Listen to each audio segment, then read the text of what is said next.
Medieval people didn't just survive the cold, they beat it without fire or gear. They used a set of strange daily habits that made freezing temperatures bearable. No heaters, no blankets, no modern tricks, just raw methods that worked. What kept them warm would stop you in your tracks today, and yet it worked better than you'd ever expect. One of their smartest moves was sleeping tightly packed in small heated rooms. This wasn't just about staying close, it was about turning families into human heating systems. When several bodies shared a small space, their combined warmth built up, creating a cozy bubble against the cold.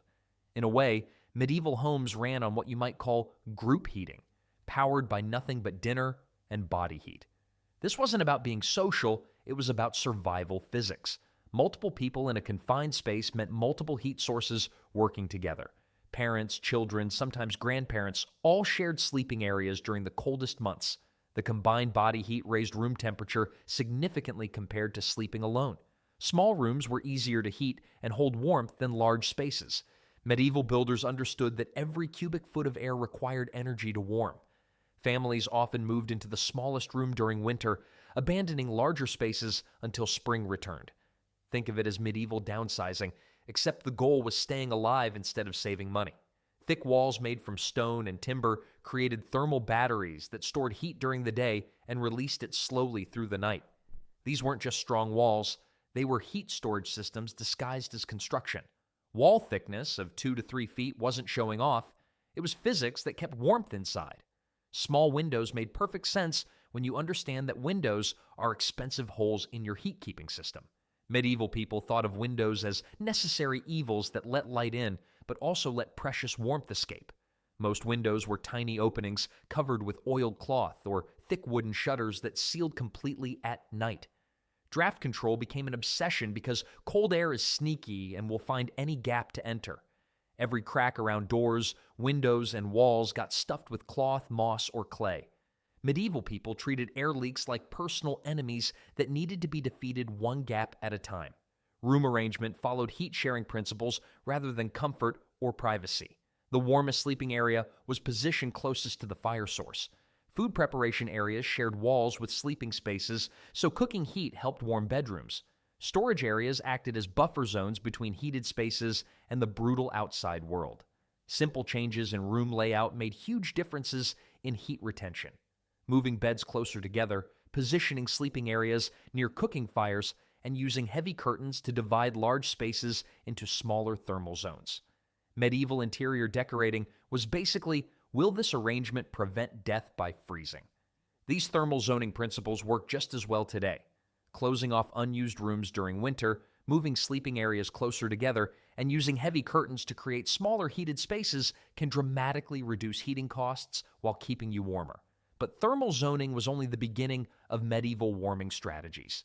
Dry straw stuffed inside clothes or bedding created insulation systems that rivaled modern synthetic materials.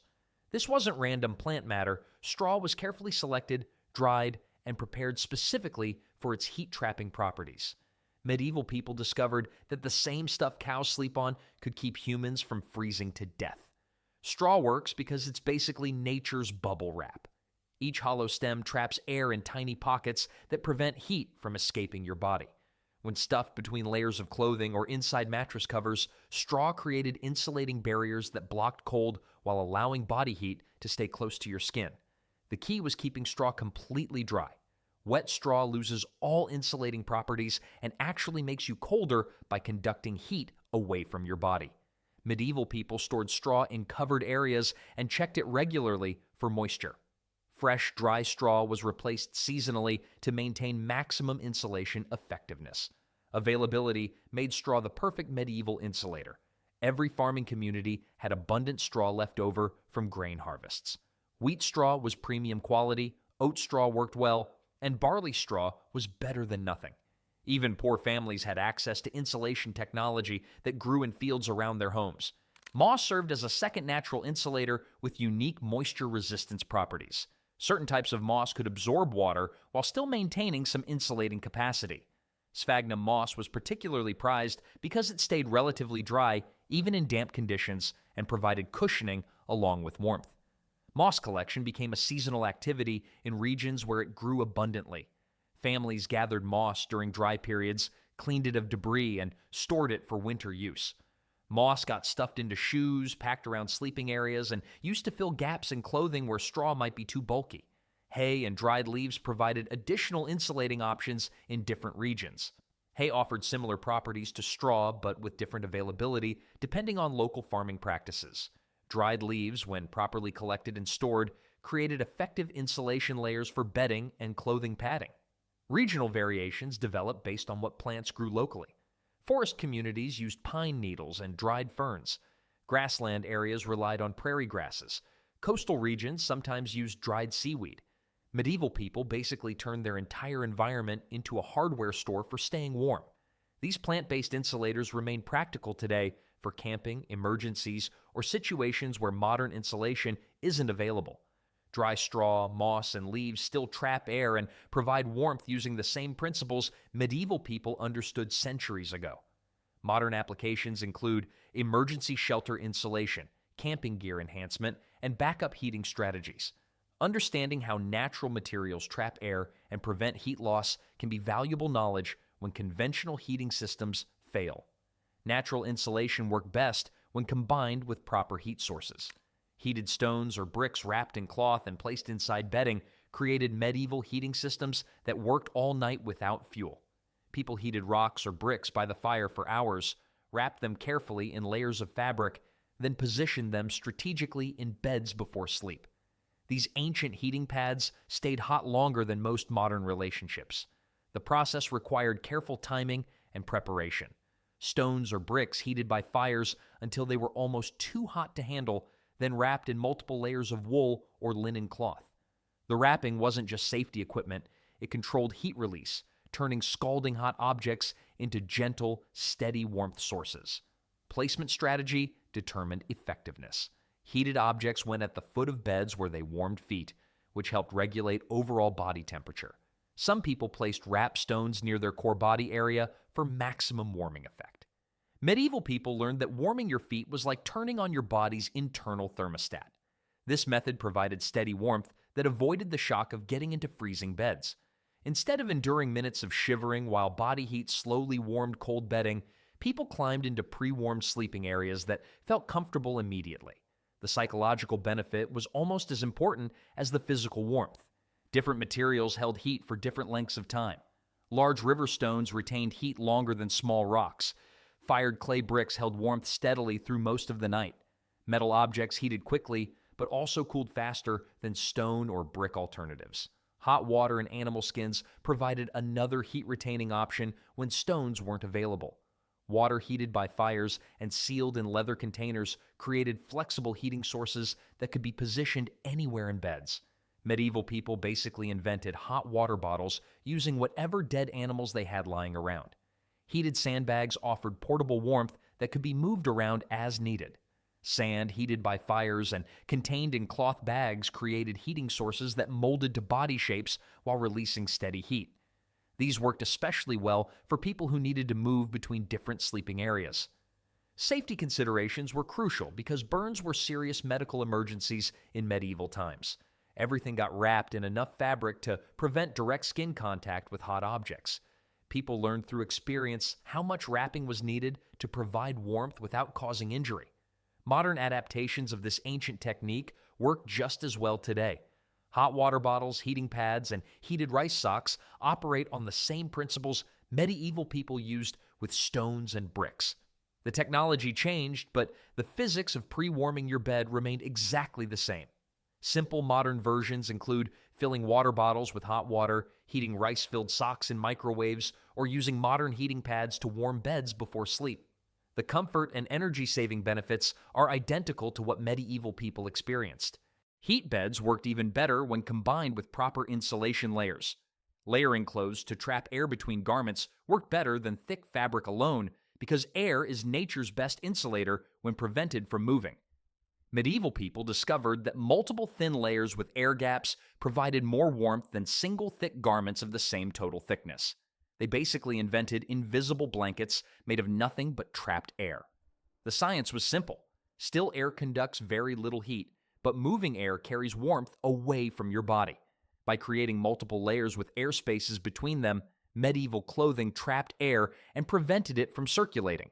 Each air gap became an insulating barrier that blocked heat loss. Capes and cloaks added essential outer layers that could be adjusted based on weather conditions. These weren't just fashion statements, they were removable insulation systems that could be wrapped tight in wind or loosened when temperatures rose. Medieval people wore adjustable heating systems disguised as clothing. Separate sleeves provided modular insulation that could be added or removed as needed.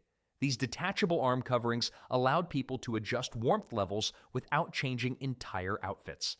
Sleeves could be lightweight for mild cold or heavily insulated for extreme conditions. Fur linings between clothing layers created premium insulation systems for those who could afford them. Animal fur trapped air naturally while providing additional warmth through direct contact with skin.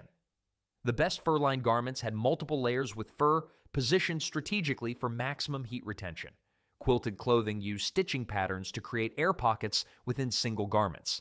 These sewn compartments prevented insulating materials from shifting while maintaining air gaps that trapped heat. Medieval quilting was basically engineering warm air pockets into wearable form. Layering strategy mattered as much as the layers themselves. Base layers against skin managed moisture and provided initial insulation. Middle layers trapped the most air and provided bulk insulation. Outer layers blocked wind and weather while allowing some heat regulation. Adjustment techniques allowed people to fine-tune warmth levels throughout the day. Loosening outer layers when active prevented overheating. Tightening everything during rest periods conserved maximum heat. Opening or closing various layers provided temperature control without removing entire garments. Smart layering eliminated the need for bulky clothes that restricted movement. Multiple thin layers provided more warmth than single thick garments while maintaining flexibility and mobility. Medieval people stayed warm without looking like they were wearing every piece of clothing they owned. Modern layering principles follow the same concepts medieval people understood: base layers for moisture management, insulating layers for warmth, and shell layers for weather protection. The materials changed, but the physics of trapped air insulation remained identical. Contemporary applications include outdoor activities, emergency preparedness, and energy-efficient home heating.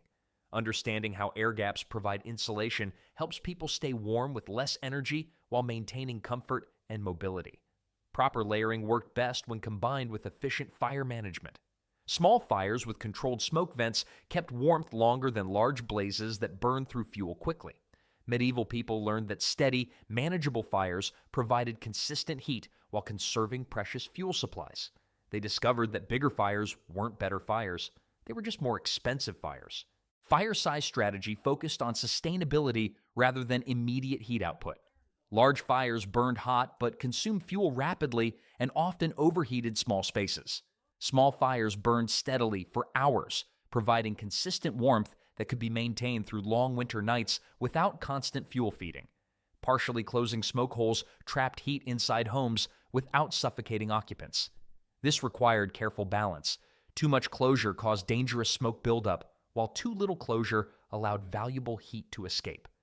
Medieval people became experts at playing the world's most dangerous game of ventilation balance. Smoke management involved understanding airflow patterns within homes. Strategic partial blocking of smoke outlets created enough draft to remove dangerous gases while retaining maximum heat. Adjustable covers allowed people to fine-tune ventilation based on fire size and weather conditions. Fire placement strategies maximized heat distribution throughout living spaces. Central fires radiated heat in all directions rather than warming only one wall. Positioning fires near interior walls allowed heat to warm multiple rooms through shared wall systems. Medieval home heating was basically strategic fire placement engineering. Fuel efficiency became crucial during long winters when wood or other burning materials were limited. Slow-burning fuels like peat or dried dung provided steady heat that lasted longer than fast-burning materials.